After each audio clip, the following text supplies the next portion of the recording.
Think about the last time you were watching a movie or browsing through television shows. Out of those characters, how many do you recall being of color? I predict that for most, the answer will be very few to none. According to PBS NewsHour, in 2014, out of the top 100 movies, 73% of the characters were in fact white. This shows white dominance in society, which is one contributing factor of structural racism. As defined by Aspen Institute, structural racism is public policies, institutional practices, and cultural representations that work in various, often reinforcing ways to perpetuate racial group inequity. It identifies aspects of our history and culture that allow advantages associated with whiteness and disadvantages associated with color to endure and adapt over time. Structural racism is a systemic level of racism. It is a system of hierarchy and inequity. It does not simply rely on interactions between a few people or organizations, but instead society as a whole. Eve will now talk to you a little bit more about structural racism and the dangers associated with it. Structural racism is the foundation of all of our racial literacy terms. Therefore, it connects them all together. However, since it is such a widespread term, it can be harder to identify. This makes it differ from our other racial literacy terms because, while those are specific, structural racism is found in many different situations. Because of this, it can be harder to identify a solution since there are so many different aspects within the term that have to be accounted for in order to solve the situation as a whole. Structural racism's ability to create new forms of racism, in addition to reproducing old forms, is what makes it extremely dangerous. One of these forms is called intergenerational drag. This means that any racist actions taken upon by one generation may be experienced by many more. Du Bois's review called Social Science Research on Race states, ethnic or racial groups pass social assets and liabilities on to their descendants. This is dangerous because it creates an environment where people are preparing for or scared of situations that have happened in the past. It creates unnecessary fear in younger generations. Another danger is called social segregation. New Statesman America says that the quote-unquote average Briton has about half as many interactions with people from different ages, ethnicities, and classes. They say that this is a danger because people from all diverse groups will have less representation in quote-unquote networks. 40% of jobs are found through personal connections. So, if you don't have the appropriate representation, your possibility to succeed is lowered.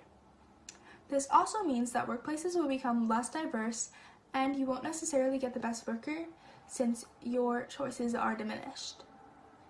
Social segregation allows the world to become a non-diverse place. Another danger is structural racism in the media. An example that an article gives us is how video games are racialized and normalizing the fear and quote-unquote policing of colored people. In one video game called World of Warcraft, it allows you to play a certain race. While it would normally be a great thing to see diversity in video games, in this case, however, each race comes with a certain skill. For example, one character is immune to diseases and another is known for its anger. This is a danger because it impacts our view of different races and it comes from sources that we trust. As kids, we learn and observe, and if we observe prejudice in something as common as video games, it will shape our view of the world and therefore making the next generation a danger to all of the progress that we have made in the past. And now Tatiana will talk about some possible solutions for structural racism. One solution to the problem is to stay active in the issue. Maru Burgdorf says at TheGuardian.com, I've attended protests opposing racist policies and boycotted companies that made racist statements and behaved in a discriminatory fashion. I laid breath in the slave dungeons of West Africa and gas chambers of Eastern Europe, and I've called out racist language, including when it meant putting myself at risk. I've supported community groups and organizations that champion rights for people of color, and I've tried hard to serve them with humility.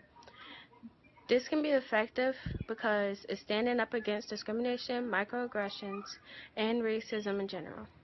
It creates awareness because the more we stand up against structural racism, the more people will join in. There are no advancements in society if everyone stands idly by.